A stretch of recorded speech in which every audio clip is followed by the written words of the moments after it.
December 7, 1944. Elite Japanese Zero pilots laughed when intelligence reports described a new American bomber called the B-29, dismissing it as another clumsy, slow target they could easily shoot down from the sky.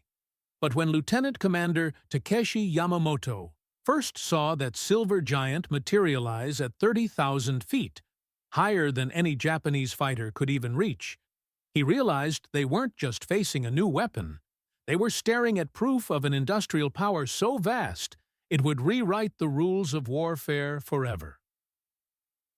What did those Japanese pilots discover about America's true strength that their own government had desperately tried to hide from them? The morning sun cast long shadows across the Kyushu Air Base as Lieutenant Commander Takeshi Yamamoto walked between the rows of Zero fighters. It was late 1944, and Japan still felt strong. The Emperor's divine protection surrounded them like armor. Every pilot knew the Americans were soft and weak. Their clumsy bombers could never reach the sacred homeland. Yamamoto had flown over 200 combat missions. His Zero was fast and deadly. The young pilots looked up to him with respect. They practiced sword fighting each morning, keeping the ancient warrior spirit alive. The base commander, Colonel Sato, reminded them daily that Japanese steel and courage would defeat any enemy machine. The pilots gathered around wooden tables in the briefing room. Major Ishida, the intelligence officer, spread out maps of the Pacific. "The Americans have new bombers," he said with a slight smile, "but they are too far away to hurt us. Their nearest bases are thousands of miles from Japan." The younger pilots laughed. How could any plane fly that far and still carry bombs? Yamamoto nodded, but felt something strange in his stomach. Reports from the outer islands spoke of massive formations, silver planes that flew higher than clouds. But headquarters said these were just scared soldiers seeing things. Japan's fighter planes ruled the sky. The radar station sat on a hill overlooking the base. Two operators stared at their green screens, drinking hot tea. Suddenly, one of them dropped his cup. "Sir, I see something impossible," he whispered into his radio. "Contacts at 30,000 feet. Maybe more." The officer laughed. "Check your equipment. Nothing flies that high." But the dots on the screen kept moving. Dozens of them, all heading straight for Japan. The air raid sirens began to wail. Yamamoto ran to his Zero, pulling on his leather helmet. His hands moved without thinking, starting the engine, checking the controls. Around him, 20 other fighters roared to life. They climbed into the blue sky, engines screaming. At 15,000 feet, Yamamoto looked up. Far above, almost too small to see, a silver speck moved across the heavens. It looked like a star in daylight. He pushed his throttle forward, climbing as hard as his Zero could manage. 20,000 feet. 25,000. The engine began to cough in the thin air. The silver speck grew larger. It was a bomber, but unlike anything he had ever seen. Massive. 4 engines. Flying in perfect formation with dozens of others. They moved like gods across the sky, untouchable and calm. Yamamoto's Zero shuddered and stalled. He was too high, too slow. Below him, his homeland spread out like a beautiful painting. Above him, the impossible bombers continued on their path. For the first time in his life, the veteran pilot felt something he had never known before. Fear mixed with wonder. What kind of enemy could build such machines? The next morning brought more silver dots in the sky. Yamamoto counted them through his binoculars. 100, 200. 300 bombers flying in perfect lines like migrating birds. His squadron could barely put 20 fighters in the air. The Americans sent more bombers in one day than Japan built in 6 months. A B-29 crashed near the coast after taking damage from anti-aircraft guns. Yamamoto walked through the wreckage with Major Ishida. The bomber was huge up close. Its wing was longer than 3 Zero fighters placed end-to-end. The metal was thick and smooth, not like the thin aluminum sheets Japan used to save materials. Inside the broken fuselage, Yamamoto found things that made his hands shake. Electric heaters to keep the crew warm. Padded seats that looked more comfortable than his bed at home. Boxes of chocolate bars and cigarettes. The radio equipment was twice the size of what his entire squadron shared. One crashed bomber contained more aluminum than all 20 of his fighters combined. "Look at this," Major Ishida whispered, holding up a thick manual. The pages showed detailed maps of Japan with every factory marked. The Americans knew where to find their steel mills, their aircraft plants, their fuel storage tanks. They had been watching and planning while Japan thought it was safe. The young pilot Tanaka picked up an American flight jacket from the wreckage. Inside the pocket were family photos, chewing gum, and a wristwatch that still ticked. "Sir," he asked quietly, "if Americans are weak like we were told, how do they give their bomber crews such expensive things?" That afternoon, the radio operators intercepted American voices. The enemy pilots talked casually, almost bored. "Easy run today, boys. No fighter opposition above 20,000 feet." They laughed and made jokes while dropping bombs on Japanese cities. To them, this was just another day at work. Intelligence reports arrived from Tokyo each evening. They painted a picture that made Yamamoto's chest tight with worry. American factories produced one B-29 every 4 hours. Their crews trained for months in heated classrooms, while Japanese pilots learned to fly with barely enough fuel for takeoff practice. The enemy had so much gasoline, they used it to test engines they would throw away. During the evening meal, Yamamoto sat with his pilots around low wooden tables. The rice bowls were half empty. Meat appeared once a week if they were lucky. But the crashed B-29 had contained enough food to feed his entire squadron for 3 days. Canned fruit, white bread, and coffee that smelled richer than anything in Japan. Lieutenant Suzuki, barely 19 years old, stared at his thin soup. "Commander," he whispered, "why do our enemies eat better than our generals?" The question hung in the air like smoke. None of the older officers answered, because they were all thinking the same thing. The night of March 9th changed everything.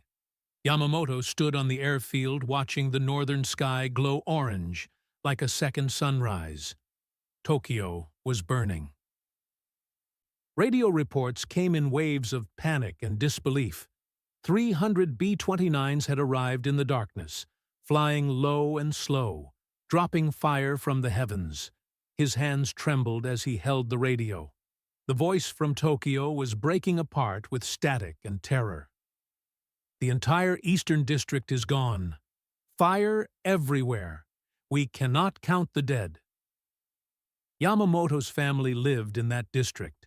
His wife, his 2 young children, his elderly parents. The wooden house where he was born stood exactly where the fires burned brightest. By dawn, the reports painted a picture too horrible to believe. In one night, the Americans had destroyed more of Japan than all previous bombing combined. 16 square miles of Tokyo turned to ash. 100,000 people dead. The emperor's capital looked like the surface of the moon. Yamamoto walked to his quarters and pulled out his private diary. His brush shook as he wrote the words that would have been treason to speak aloud. "Today I understood we are not fighting an enemy. We are fighting a force of nature. Their B-29s come like typhoons, unstoppable and endless. We have been told Americans are soft. Yet they have built weapons that make our finest fighters toys for children." The young pilot Tanaka found him sitting alone under the cherry trees. "Sir, my uncle was in Tokyo last night. He said the fires created winds stronger than hurricanes. The bombers flew in perfect formation while the city died below them. How can people who build such terrible weapons be the same ones who put family photos in their flight jackets?" Yamamoto looked at the 19-year-old boy and saw his own son's face. "We have been told many things, Tanaka. That Americans fear death while we embrace it. That their factories are weak while ours are strong. That our emperor protects us while their god abandons them." He paused, watching smoke still rising from the north. "But what if we were told lies?" The intelligence reports that arrived the next morning confirmed his worst fears. While Japan scraped together metal from cooking pots to build a few dozen fighters, America produced thousands of bombers.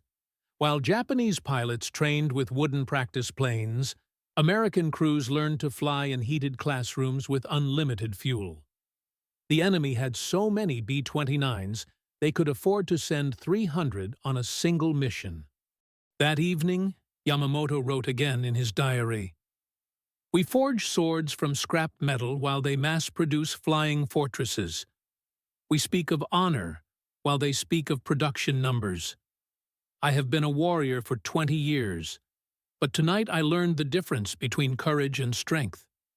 Courage is what we have. Strength is what they have. And in this new kind of war, strength wins." August 15th brought the Emperor's voice crackling through radio speakers across Japan. The war was over. Yamamoto stood with his remaining pilots on the silent airfield, their Zero fighters lined up like tombstones. The divine wind had failed. The sacred homeland had surrendered. 2 B-29s had dropped single bombs that destroyed entire cities in seconds.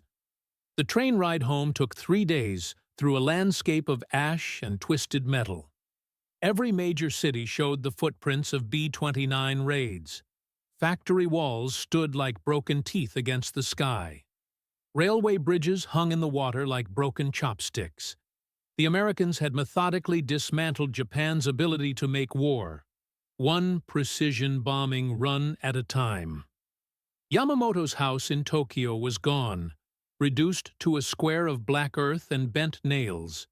His family had survived by fleeing to the countryside, but everything else had vanished in the firestorm. He knelt in the ashes and picked up a piece of melted aluminum from a B-29 bomb casing. The metal was still smooth and perfect, unmarked by the fire it had created. American soldiers arrived in September, tall men with clean uniforms and well-fed faces. They carried more equipment than entire Japanese units had possessed. Their trucks were bigger than Japanese tanks. Their field kitchens served hot meals that smelled better than restaurant food. Yamamoto watched them unload crates of supplies with the same casual abundance he had seen in the crashed B-29.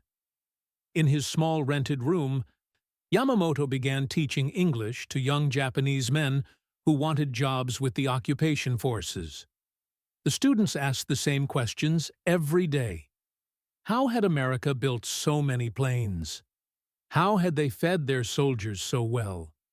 How had they fought a war on two sides of the world while making their people richer instead of poorer?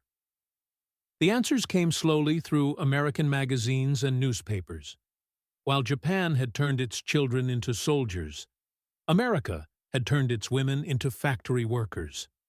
While Japanese engineers built a few perfect fighters, American engineers built thousands of good-enough bombers. While Japan had saved every scrap of metal, America had so much aluminum they threw away damaged aircraft. Years later, Yamamoto worked for the new Japanese aircraft industry, helping build peaceful airplanes instead of fighters. He kept the piece of B-29 aluminum on his desk as a reminder. Young engineers would ask about the war, and he would hold up the smooth metal fragment. The B-29 taught us that in modern war, the factory is mightier than the sword, he would tell them. We feared the wrong thing, not the bomber itself, but the civilization that could build 1,000 of them. America's greatest weapon was not their B-29, but the society that could make it while fighting on 2 continents. That is what we must remember. True power comes not from warrior spirit alone, but from the ability to turn raw materials into technological strength. The B-29 did not just end our war. It ended our old way of thinking about what makes a nation strong.